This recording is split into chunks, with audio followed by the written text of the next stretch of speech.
Bonjour à tous, Benjamin Jacot, donc je suis guide de pêche sur l'embouchure du Rhône, spécialisé dans la pêche des thons sur les chasses, ProStaff Furuno France, et aujourd'hui je vais vous montrer tout l'intérêt des technologies Furuno pour la recherche et la pêche des thons, et notamment sur les chasses.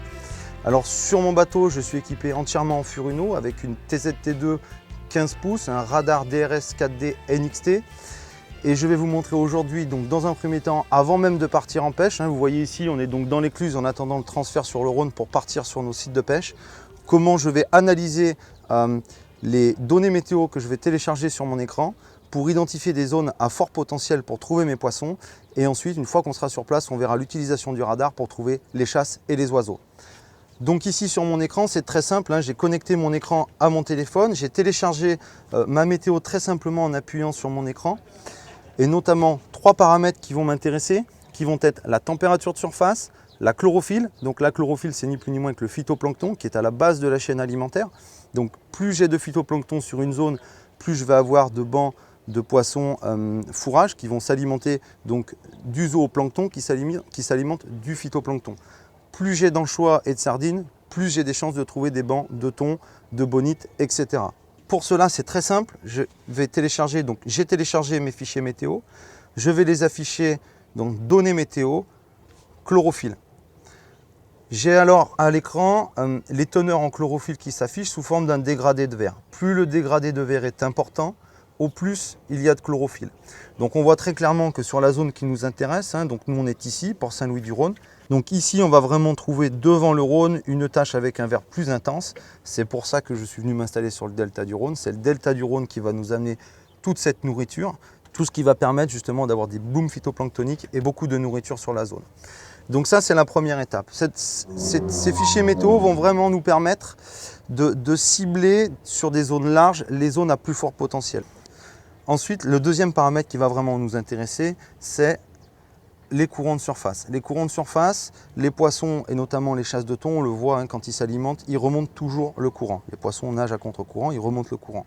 Donc en fonction du sens et de l'intensité des courants en surface, je vais adapter ma prospection en remontant plutôt le courant et en allant chercher. Et enfin, le deuxième et dernier facteur qui va vraiment m'intéresser, et notamment l'été, c'est la température de surface. Le thon est un poisson qui est très sensible à la température et notamment quand il fait chaud, moi j'ai remarqué qu'il y avait souvent une bascule qui se faisait aux alentours des 23 degrés. Je vais chercher les zones les plus froides. Alors là, pour l'instant, on n'est pas encore sur des températures très élevées. On voit, on a donc des températures qui vont de 21 à 27 degrés pour le plus chaud. Donc la zone la plus froide étant plutôt sur 7 et la zone la plus chaude vraiment au large et en face de, on a Cannes ici, etc. Donc là, on voit qu'on est encore dans une zone où la température est favorable. On va être aux alentours des 23-24 degrés, je pense, même peut-être un peu moins. Donc on est dans une gamme de températures qui va favoriser les chasses de surface, normalement. Quand la température devient trop chaude, les thons ne désertent pas forcément la zone, mais en tout cas, souvent, ils vont monter peut-être un peu moins en surface. L'intérêt de télécharger cette température l'été, notamment quand il fait très chaud, c'est qu'on va des fois pouvoir afficher des zones avec 1 degré de moins. Et là, systématiquement, c'est des zones à prospecter parce qu'on va avoir des conditions plus favorables à la formation des chasses. Donc maintenant que j'ai téléchargé ma météo, j'ai fini ma météo. Donc moi, aujourd'hui, je pense qu'on va partir donc plutôt au large, directement en face du Rhône, parce qu'on a une température qui est bonne, on a des courants qui nous viennent de face, et en plus, on a une chlorophylle qui est relativement important. Bon, alors c'est le Rhône, moi j'y suis habitué, c'est pour ça que je suis venu et qu'on pêche beaucoup ici sur chasse. Une fois sur zone, là encore une fois, ces fichiers météo vont nous permettre de définir des zones assez vastes où peuvent se situer les poissons. Et ensuite, on va affiner donc visuellement et utiliser notamment le radar, donc le DRS 4D NXT de chez Furuno, qui a une fonctionnalité et un pré-réglage pour détecter les oiseaux. Et on verra que grâce à ça, on peut voir très loin les oiseaux et détecter les chasses.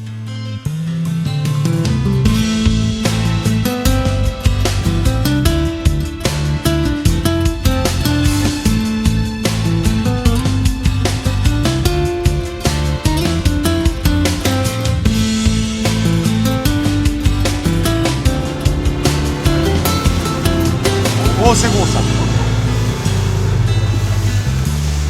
Allez les gars. Là, on est pas mal. Là, ça doit matcher là. Allez, je suis dedans. Ça va pas mettre longtemps. Allez. Il y est. Allez. Allez. Vas-y, ramène ta canne, tranquille. Allez, tu te détends pas, fais attention parce qu'il a tendance à revenir vers nous. Là, super, je te mets le baudrier. Tu le laisses faire, hein. Allez, c'est bien Gérard. Allez, voilà. Tiens, alors tu ne vas pas mettre ton pouce comme ça, hein, c'est pas un treuil, voilà. Tu le laisses faire. Quand il fait ça, tu le laisses faire. Là, vas-y, pompe, tu tires et tu mouilles en descendant. Voilà, très bien. Super ça. Tiens, regarde au sondeur, là on a une belle image de détection là. Donc là, on a la matte de thon qui est descendue après la chasse et qui est passée sous le bâton. On voit bien les échos qui sont ici. Donc là, pour info, on est en haute fréquence sur une TM275 LHW, donc qui est une sonde Sharp haute et basse fréquence. Et elle est couplée sur un DFF1 UHD Furuno. Alors là, il y a un poisson à 10 mètres qui passe sous le bateau. C'est peut-être celui de Gérard. Ouais, c'est ça, c'est ton poisson qui arrive. Alors, voilà, tu ne le détends pas, tu fais bien attention au moteur. Tu te rajoutes un tout petit peu de frein. Quand le poisson va arriver au bateau, tu vas lui sortir la tête de l'eau. Je vais l'attraper avec la pince. Si tu n'en peux plus, que ça tire un peu, vous faites un relais, ok? L'important, c'est de ne pas se mettre dans le rouge. C'est des poissons qui tirent. Là, à 10 mètres, c'est son poisson. Hein. Voilà. Là, c'était son poisson à 10 mètres. Tac. Ça, c'est son poisson. Et là, on va le voir redescendre. Normalement, ça va être joli. On le voit redescendre là. 10, 20 mètres. Là, il est redescendu à 20 mètres. Allez, c'est bon ça. Ah, beaucoup de tête. Allez, voilà, c'est bien. Tu le pompes. Voilà, très bien. On va te remettre un peu. Ça te va? Ouais, on peut remettre un peu de poil de frein? Allez. Alors, tu fais attention à l'angle de la canne, tu la lèves pas plus haute. Voilà, très bien. Lève, lève, touche pas le bateau. Très bien. Allez, regarde, on voit le poisson. Super. Ton poignet, c'est qu'à tourner. Allez, tu veux faire un petit relais? Vas-y. Allez, Julien, tu le finis?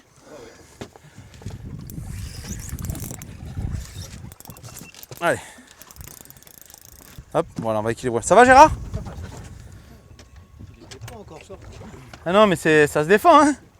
Non, mais c'est bien, tu l'as très bien. Tu l'as pas détendu, tu n'as pas fait d'erreur. Tu as été toujours en tension avec lui en combat, vraiment à le pomper, c'est très bien. C'est bon. Attention l'angle. Allez, amène-le. Ah, tu vois, piquer vraiment pile dans la commissure. Ça, c'est vraiment l'avantage avec les becs à casse, c'est qu'ils sont toujours piqués nickel.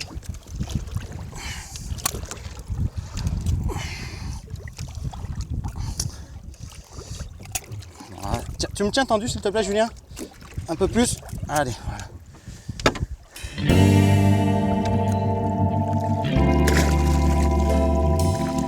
Allez, un petit coco.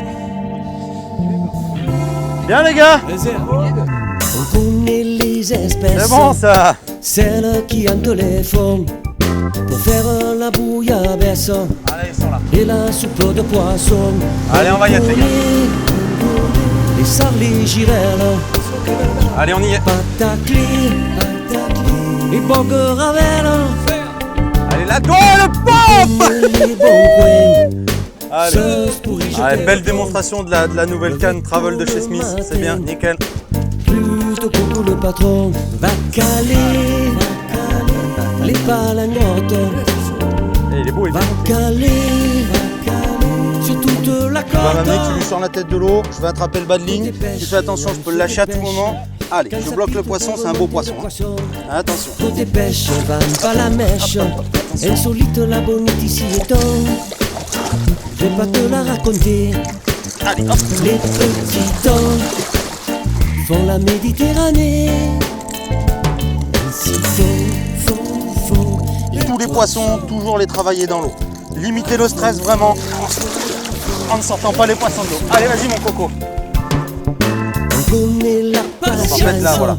Là, on a en une partie du combat, hein, le poisson, avec plusieurs poissons qui sont venus voir pendant le combat. Ici, on voit bien qu'il y a deux poissons. Il y a le poisson qui est en combat.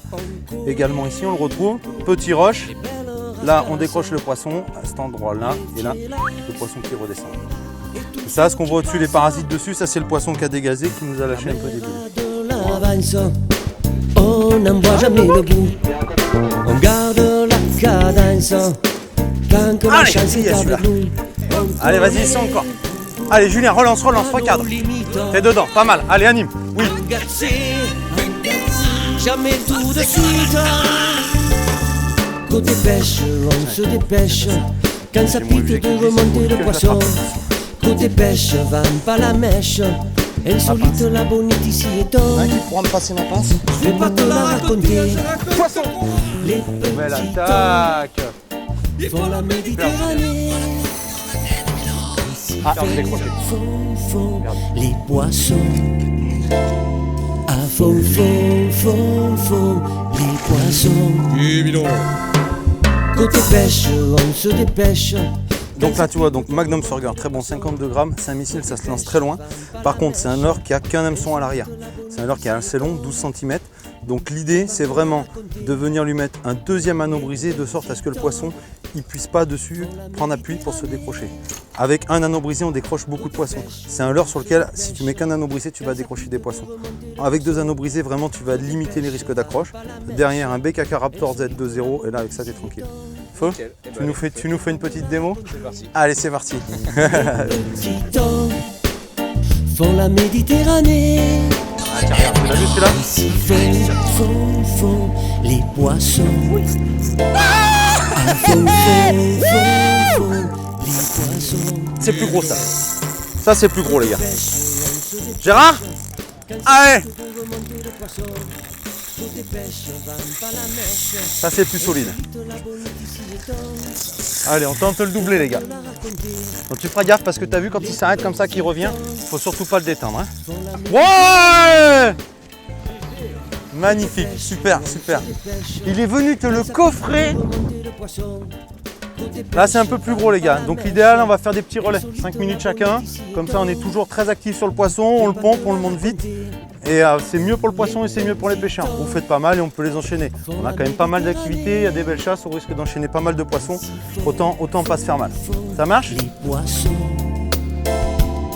Font les poissons. Des fois au pop comme ils coffrent. Le problème c'est qu'ils ont plus de mal à s'oxygéner. Voilà. Alors tourne celui-là, tourne. Baisse, c'est bien, baisse. C'est bien. Non mais c'est bien. Nickel, très bien. Écoute, parfait, il n'a pas touché la tresse, il a respecté l'angle, c'est nickel. Bien. Font la Méditerranée. Ici font les poissons. À fond les poissons. Côté pêche, on se dépêche. Quand ça pite de remonter le poisson. Côté pêche, vend pas la mèche. Insolite, la bonite ici est donc. Yes. Je vais pas te la raconter. Les petits temps font la Méditerranée. Allez, vas-y.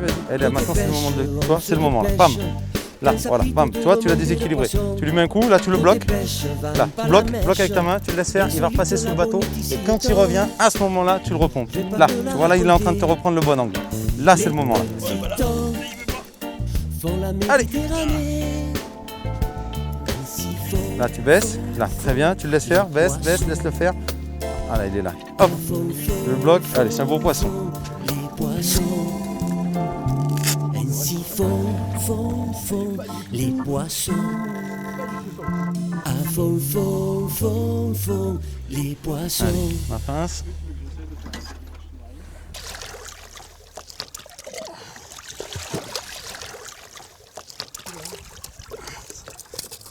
Et voilà.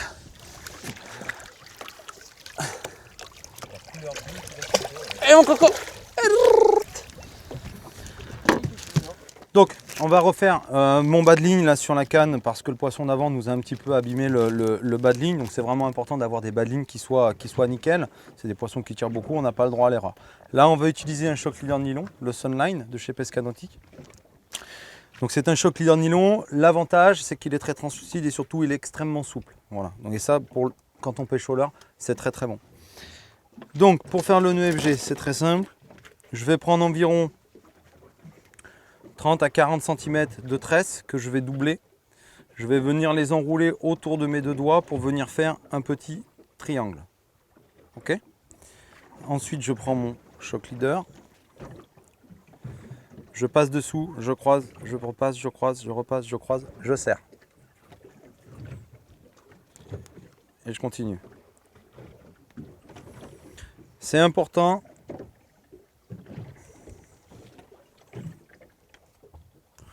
il est important de le serrer très régulièrement de sorte à avoir des spires qui soient très serrés. Il faut vraiment le serrer tout le long du nœud, c'est important. L'idéal étant même de le serrer, de mettre en tension le shock leader de sorte à étirer un petit peu le nylon et que la tresse se serre sur un nylon étiré. Il va y avoir, donc ça va l'étirer, ça va diminuer un petit peu le diamètre. Ça évitera qu'en combat, quand le nylon s'étire, on ait un risque que le nœud se glisse. Et on continue. Il faut qu'on ait environ 2-3 cm de longueur. C'est la longueur qui fait la résistance.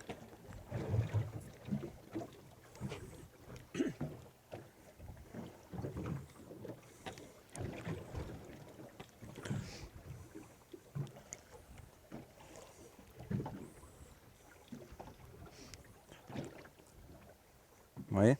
Donc là, j'ai un nœud qui est très régulier. Je vais en faire encore un petit peu en longueur.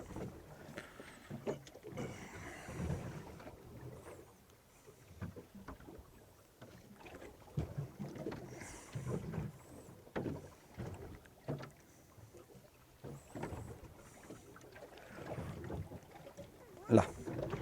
Là, il est suffisamment long. Maintenant, je vais venir le verrouiller avec une demi-clé. Comme ceci. Voilà. Là, mon nœud, il est fait.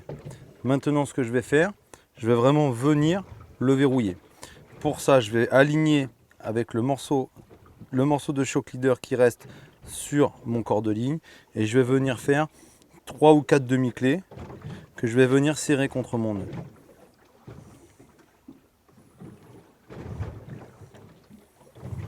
Voilà. Pour l'instant, je ne les serre pas trop, je vais les serrer après. Là, maintenant, voilà, je serre bien. Je coupe, je garde toujours un petit peu de sécurité et je le brûle.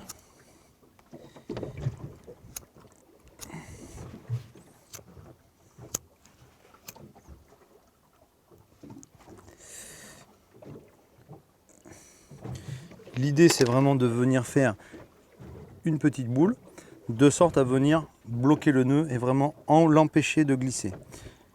Là, je viens combler, il me reste un petit millimètre entre la boule du fluoro et mon nœud. Je viens refaire une demi-clé pour combler cet espace. Voilà. Je serre.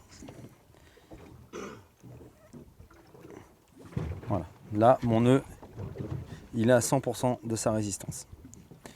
Ce que je vais faire maintenant, c'est que je vais venir le terminer de manière conique, de sorte à ce qu'il passe très très bien dans les anneaux. Pour ça, je me positionne comme si je voulais faire une demi-clé. Au lieu de passer une fois, je vais passer 7 ou 8 fois dedans. Et là, je le tire, je le fais glisser jusqu'au nœud en bas. C'est mal placé, désolé. Voilà. Là. Donc vraiment, c'est important de bien le serrer tout le long. Et là, on voit donc la petite surépaisseur qui s'est faite au-dessus du nœud, qui va vraiment me permettre au nœud de passer très très bien dans les anneaux et dans les deux sens. On coupe. On rebrûle un petit peu la tresse, vraiment histoire de finir propre. Alors, on n'hésite pas à laisser quelques millimètres de tresse, hein. C'est vraiment purement esthétique. Ensuite, on vient régler la longueur. Un petit peu moins d'une longueur de canne. On est bon. Je coupe. Je viens terminer donc avec mon anneau soudé et mon boost ring. Un nœud palomar très classique. Donc le nœud palomar, je double, je fais un nœud et je passe mon accessoire dans la boucle. On mouille un peu, on serre. Là. Et comme on a un shock leader qui est très souple, on a un nœud qui vient se placer parfaitement. Il n'y a pas besoin de tirer dessus comme un âne, ça se place tout seul, c'est impeccable. On laisse bien, voilà, 5-6 mm, c'est un peu généreux. On coupe, voilà. Et là on est bon. C'est parti pour un deuxième round.